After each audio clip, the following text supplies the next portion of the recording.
I'm Ines Galnares. I'm from Seville, Spain. I'm a dancer. And yeah, I moved to London like 3 years ago, 3.5 kind of ish. Welcome to Studio Sessions, a video series for creative performers. Each week we go behind the scenes on the shoots and sit down with guests to discuss their careers, the creative industry, and share the lessons they've learned along the way. Welcome to the show. Hi. How's your day been today? It's been so good. The shoot went amazing. And yeah, it was lovely working with you. So kind of going back on your dance career then, what was it that kind of first got you into dance? So I started dancing like the Spanish dance flamenco when I was like 6-7 years old. Is that from Seville I was as like well? this, yeah. It's the one where we're like the big flower in the head, that one. And then after that, I was just like, oh, I don't really love this. Like everyone does it, and it's just like weird. So there was this new place that they opened, and it was like this modern dance, how they called it back in the day there. And I was like, yeah, I want to be different. So I started dancing there, and then you know when you like start doing something and you're like, okay, I actually like can't stop till I'm like the best. Yeah. And like you just want to get so good at it. So I started going like 4 or 5 hours a day, every day. And then I remember that MCK came to Seville for the EMAs, and they did an audition there, and I did Dua Lipa that year, and I was like 16. And from there I was like, okay, I want to move to London. And it was because of that moment that I moved to London. What was it about dance that really became an obsession? I think with me, first of all, I've always been a perfectionist, and like got so much energy, and I just found that like concentrating my energy into like becoming really good at something was really helpful for me, especially like everything I've started, like I always kind of like want to finish, or like not even finish, but like just like if I start doing something, I want to like do it good. And also, yeah, it was the perfect way of like, you know, getting all my energy out every day, being able to sleep well. Always loved music, always looked up to like big artists and like their performance on stage, and like always see them performing on stage and be like, oh, I just want to be there like one day. And I feel like having those goals in my head was what kept me like driven and like wanted to like work hard every day. And it's what I was talking about, the EMAs. I remember seeing the girls from the UK doing all the performances with the artists, and I was like, I don't just want to be like the Seville girl doing the background dancer. Like I want to like be doing all this like choreo with all this, working with charm.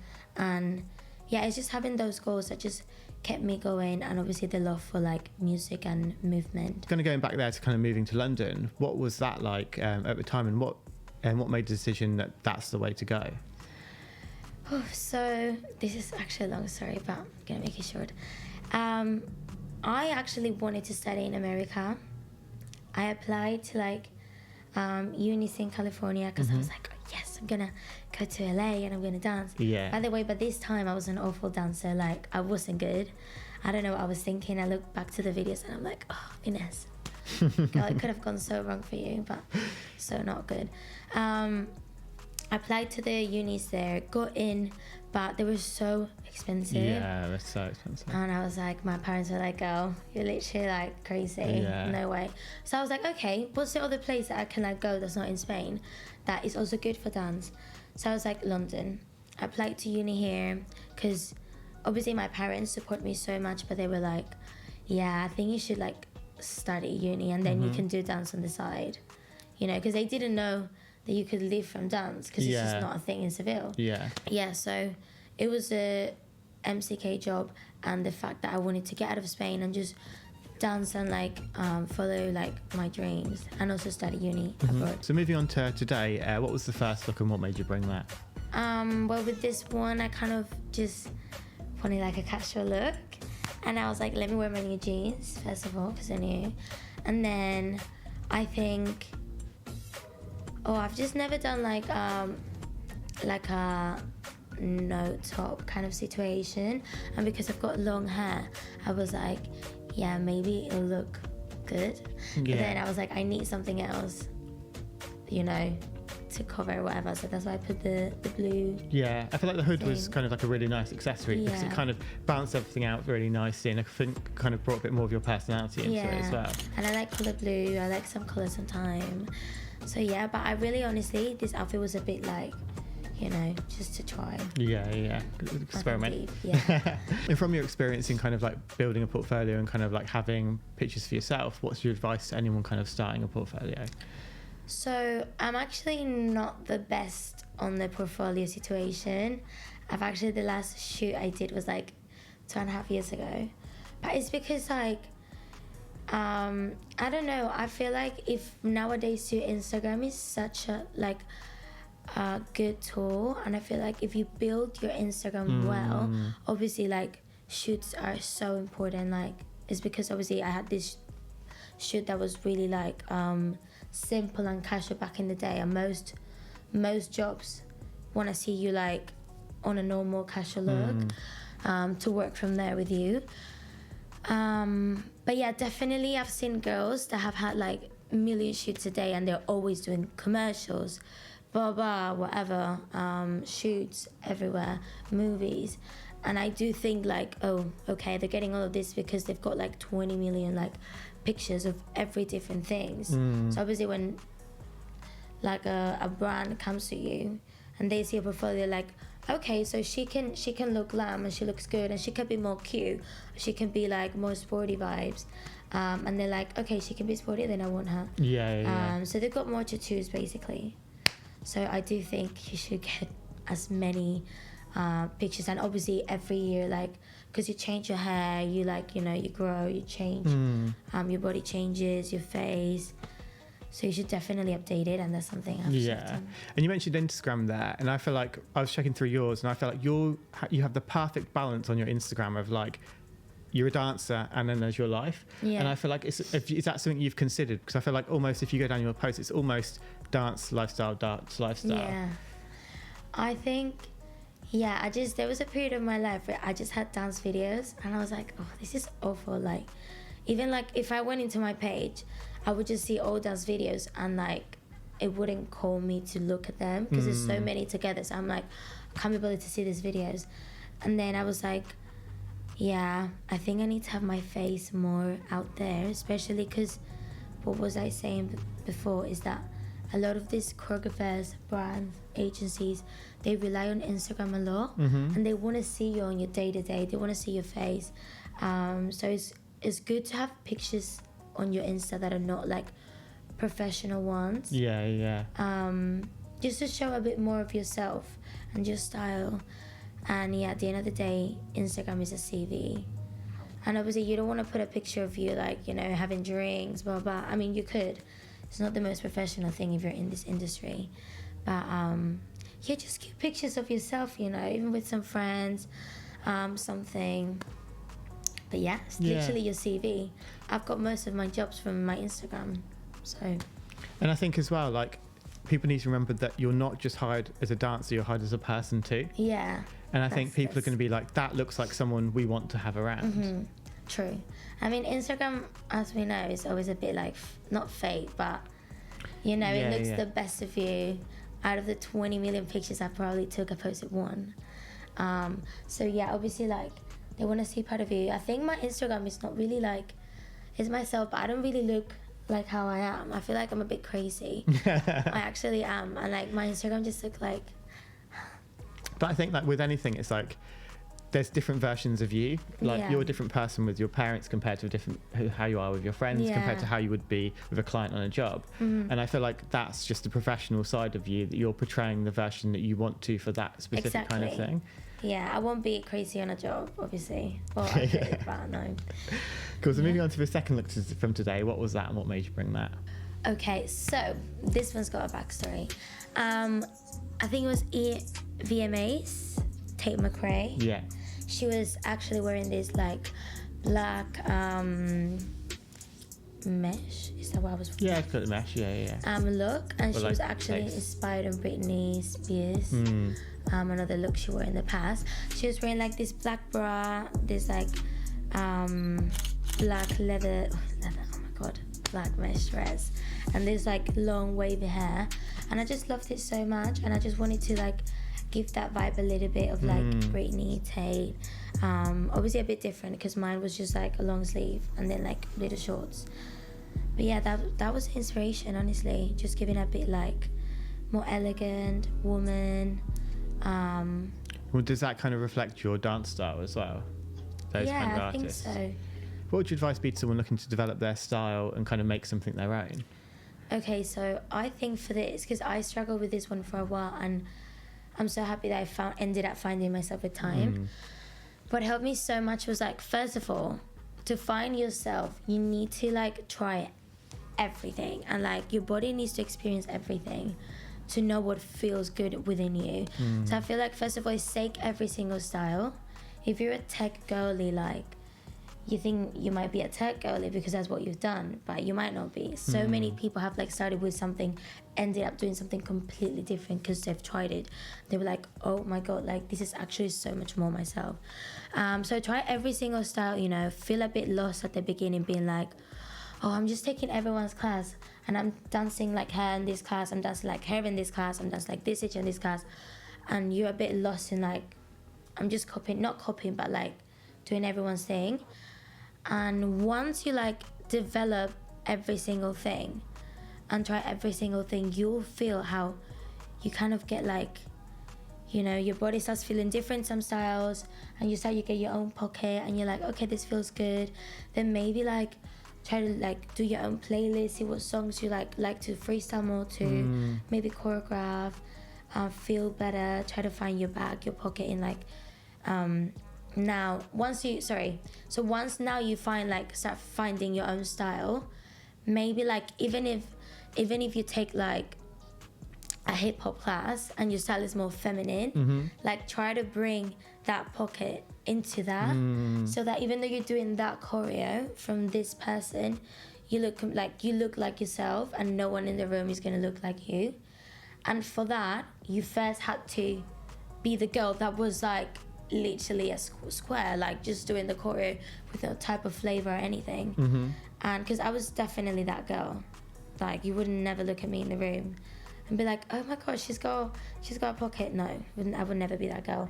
But now I feel like because I've done all of that process, now I can go in a room and be like, okay, I'm dancing like myself, and like no one in the room is dancing like me.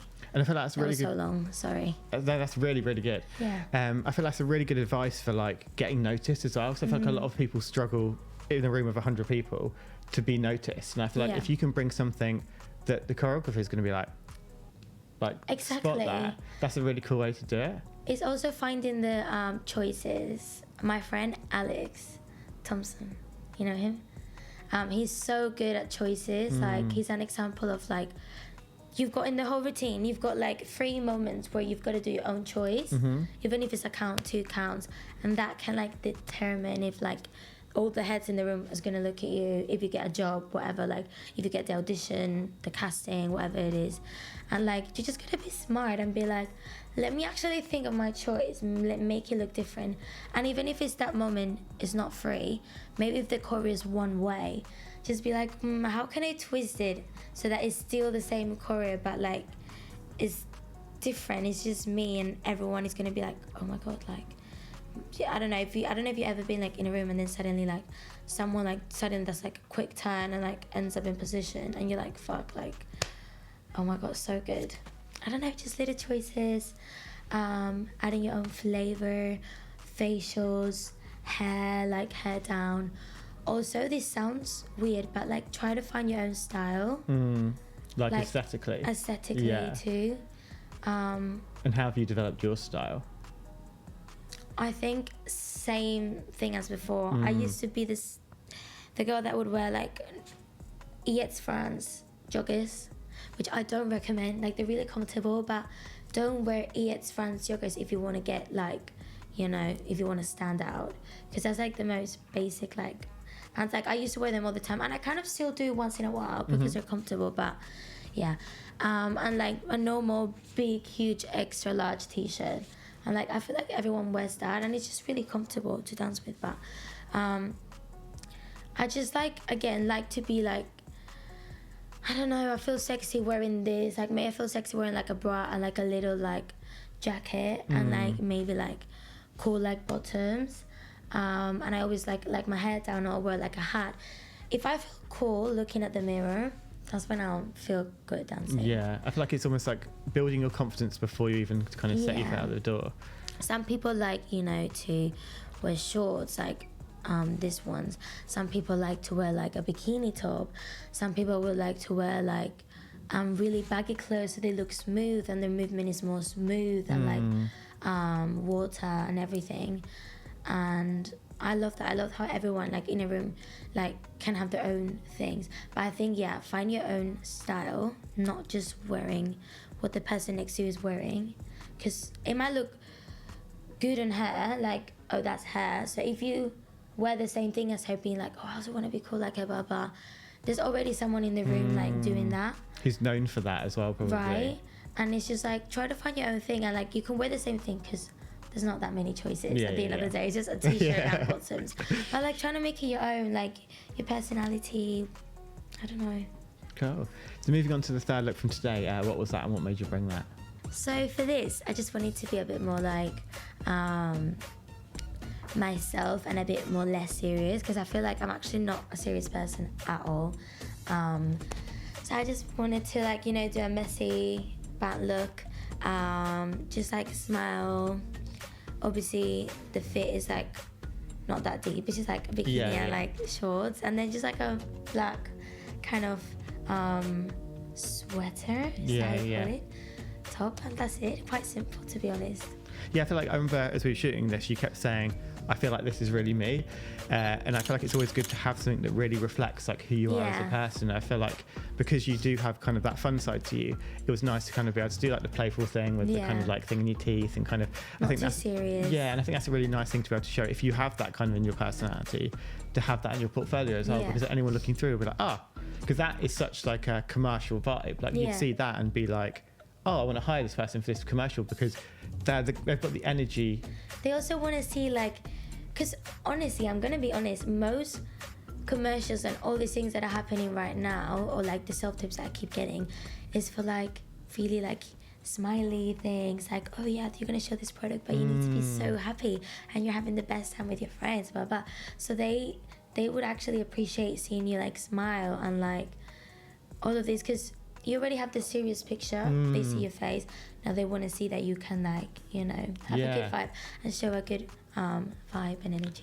And I think that's another thing that's like, when it comes to confidence, is it's quite hard to do that, because I feel like everyone can do their kind of serious picture and like kind of no smiley, kind of like their kind of cool look that they've done for Instagram, but like smiling and being kind of like your authentic kind of happy self on camera again is like so much more intimidating. Smiling is free, so just smile as much as you can. Same with, also I want to add this, same with like auditions, and like if you go in a room as a casting or an audition, or like even class, like just try to keep a smile all the time. Also on jobs, I feel like choreographers really appreciate when someone's like gives like smiling and like gives a good energy.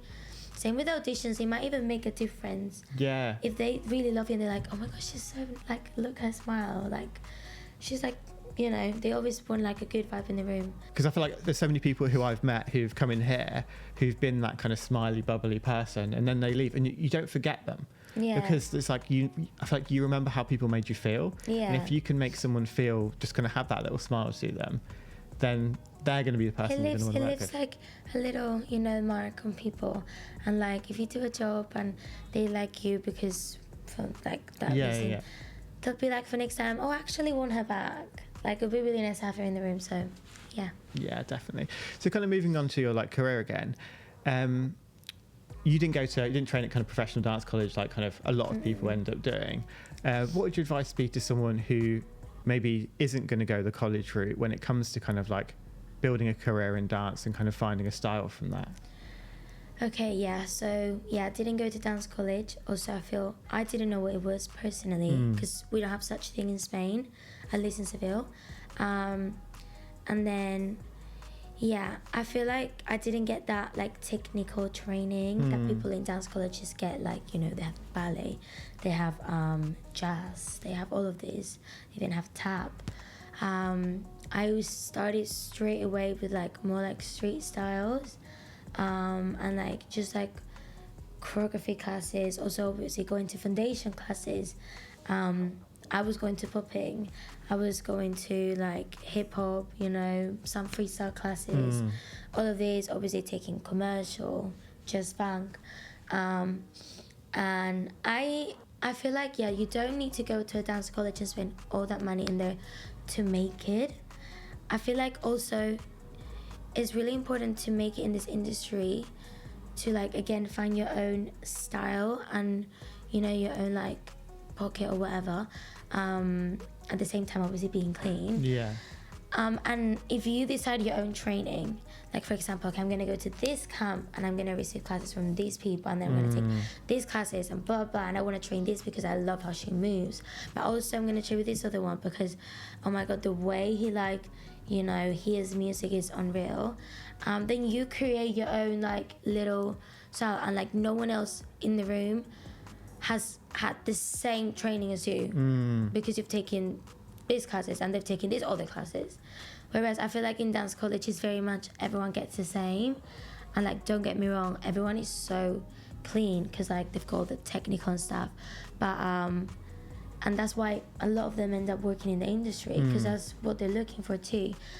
But you can still get all the technique, and like, even if I haven't trained in ballet, I feel like, you know, I've done other things that have made me get to a position where I can fake it till I make it. And that's actually true. Like if I go to an audition and they make me do like this technical stuff which I've never trained, I'll fake it till I make it. Obviously it won't look the same, but then in the moments where it's not the turns or whatever, then that's where I'll shine. Do you know what I mean? And maybe the other technical girlies, they'll shine on the 2 turns and the leg up, and I'll shine on the other bits.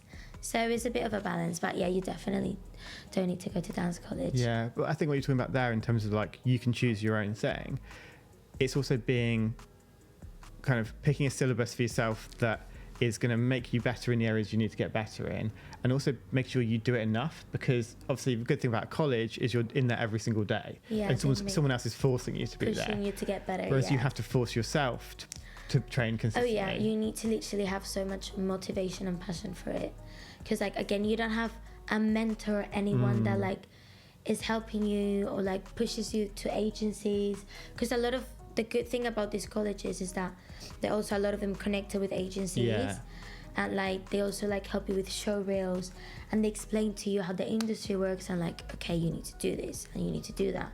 You kind of have this mentorship, and again, like they give you all you need to like become a good dancer. So I feel like you just need to like be really smart and really like, you know, like awake, and just like be aware that like you are the one that's helping yourself. You've got no one, literally no one, that's gonna like put you there or like put you into this agency or whatever. So you just need to like be aware, be like sending emails to agencies, trying to be everywhere, like, oh, I think MCK is gonna be in this room this day, let me literally be there. Let me like, if they're in this side of the room, let me not go to the other corner, like let me literally be in front of them so they can see me, because I don't have what these other girls have, you know, because they might go to the college and like once every like months and like have a look at the girls there or like that. So you just need to be a bit more awake and like try to training all the styles, and but it's definitely possible, because most people that are not from the UK and travel from other countries, they didn't get dance college, and they need to get noticed. So you need to push. And in terms of, can you mention like mentorship that people get in college there? How have you managed to find mentors within London that have kind of helped push you in the right direction? Is there anyone that have kind of been that role for you? I feel like I haven't had any mentors. I feel for me, my mentors have been my friends. Which I'm so grateful for, because I feel like, I don't know, I feel like they're the ones that first of all introduced me to everyone in London and like dancers in London, which then helped me like, you know, get myself a bit more out there, and maybe that helped me get the attention of some agencies or whatever, or like choreographers. And I feel like also seeing my friends that have been working for years and years, even when I got here, like I was no one, literally I was no one. I was Ines from Seville, and I already had friends that, you know, have been like dancing with whoever artists and all of this, and just seeing them and like getting their advice and like really looking up to them, that really helped me. And I feel like, yeah, my friends have been my mentors, and I rely so much on them. Like every time I'm like in a situation where like I don't know what to do, like I get 2 jobs on the same days, and I'm like, oh, I don't know what to do, like which one, like what do you think is better for me? But like, I always go to my friends, and they're always the ones that like help me get it. And like, and when you first moved to London, I'm guessing you didn't have anyone here. How did you build those relationships and kind of build that solid friendship group? Oh yeah, so first of all, my English wasn't that good, so I would just like nod every time anyone would talk to me. They'd be like, oh, and I'd be like so everyone thought I was this quiet girl from Spain. And then I don't know, I remember really good the first like 2 friends I made from dance.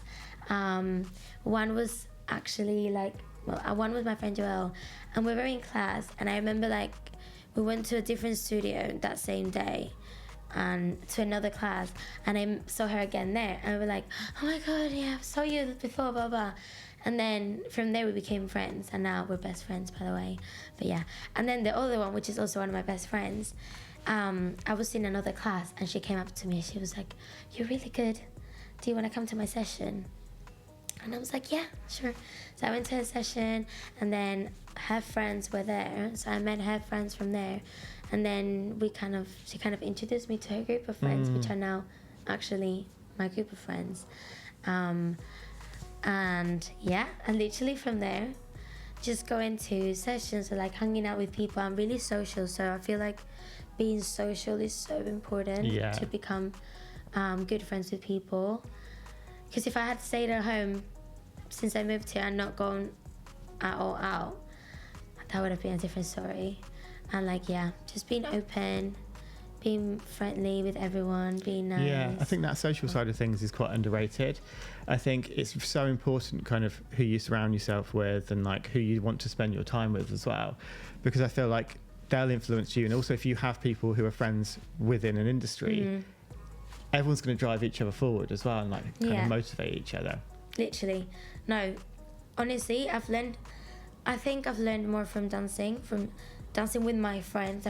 But obviously I've learned a lot from taking class, but honestly my friends are actually so good. Like generally for me, like they're the best dancers, and I just learned so much from them, like from the sessions, from watching them dance. Like they're like, you shouldn't underrate like your friends ever. Like they're my biggest inspiration generally. And what would your advice be to someone who's moving to London who doesn't know anyone? So this is a good one. First thing you should do, if you don't know anyone, is be outside your house the whole time. If your social batteries are low and you don't have one, get it on. I don't care. You're tired. You're like shy. You need to push it. Like if you're shy, you're just gonna have to become, open and like work on it, and like that will actually help you like work on not being shy. Go out there, be in all classes. I know it might be a bit annoying, like, oh my god, like, do I need to take class like every single day? Like, so tiring. Yeah, you have to, because you never know which class you're gonna meet, the person that's gonna help you out, or the person you're gonna connect with. Then also, if some of them give you the opportunity to like, oh, we're going for food, go. I've had people that they've had those opportunities have been like, no, I'm tired, I'm going home. You've lost a chance of like becoming friends with someone that might help you become friends with other people that might help you get this job. And obviously like jobs are never like the goal of friendship, never. But to be able to stay in the UK and live here, you need to like be able to find like your own family here and like have a place where you can call home, so you can be comfortable and happy, and then you can get the jobs or work here. Love that. But you need to have the foundation of like a good family, especially me being from Spain. I don't have my family here. So if I hadn't felt like I had like another family here, I would have left last year, because like you need the emotional support to then work and being your best, I feel. Yeah, I think as well, like in the creative industry, emotional support is so valuable. Like you need people there, because it's not always highs, there are lows. Oh my goodness, there's so many lows. Like I've had times where I was like, that's it, I'm not dancing anymore. Literally cried for days. There's this time, and this happens to everyone, and that's why I think Instagram doesn't show everything, because someone might look so confident like on Instagram, but like then there's times where, like me for example, there was a period of time where like every video, every class I would go, I would forget the choreo. Like a period of time, because I remember this one time I flamed on this video, and since then every single class I took I kept forgetting the choreo, because in my head like I just wouldn't get it. And I did it for like a month, like completely, and I was like, that's it, everyone thinks I'm awful dancer, blah blah. And like I generally thought like my dancer life was over. Or like this other period of time where like I wasn't getting any jobs, or anyone was, I wasn't getting anything, and I was like, that's it for me. And I would cry and whatever, and now you go through all these ups and downs, but then you just need to push through, because it obviously always gets better. Like if you're here, like the next step is going up. 100%. So, yeah, and it always comes always.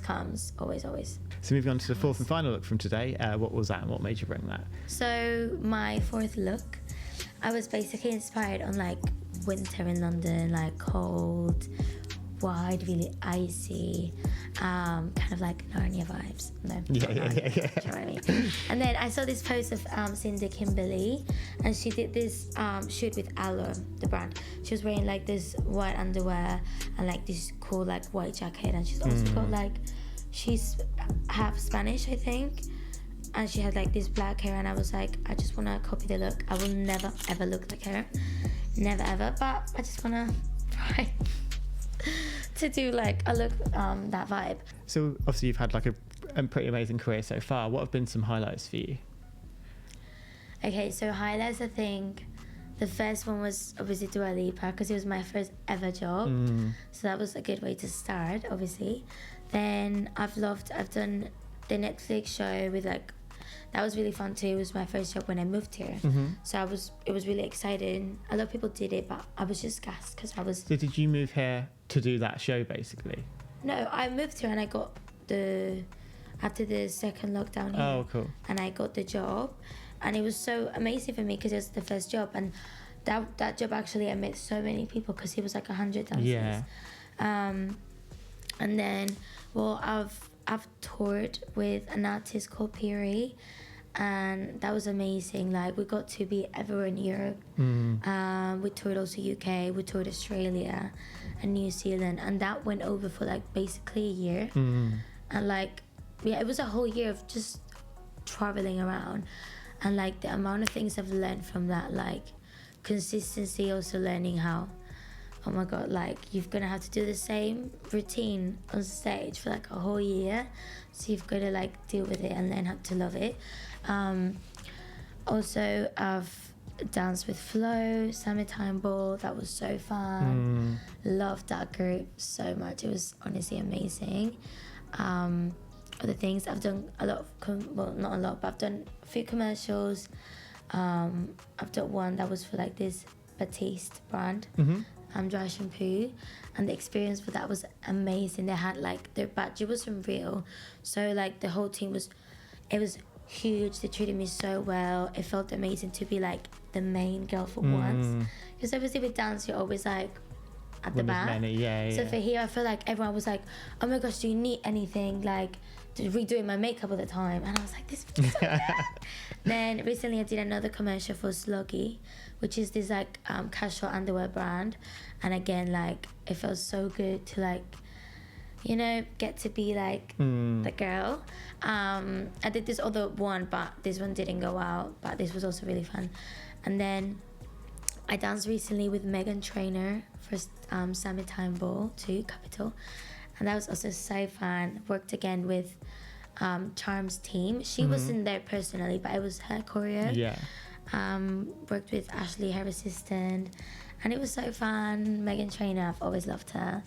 So it was really, really cool. And yeah, done few things.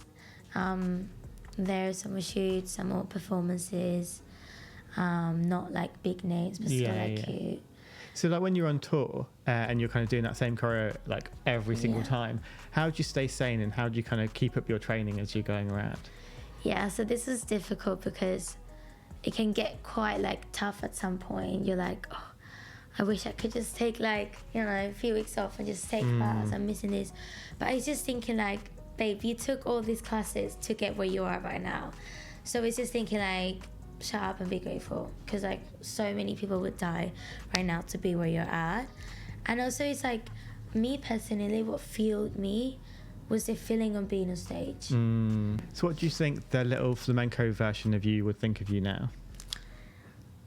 Honestly, she would be really proud that I found like a different path and I didn't stay what everyone like in Seville would have done.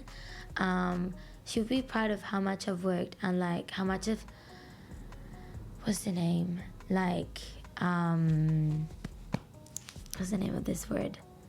Believed in me and like thought that I could have made it. Because like if you look back then to my videos, like what all of this, I was actually not good. Like my dance videos are terrifying. So anyone that would see them would be like, nah, she would never make it.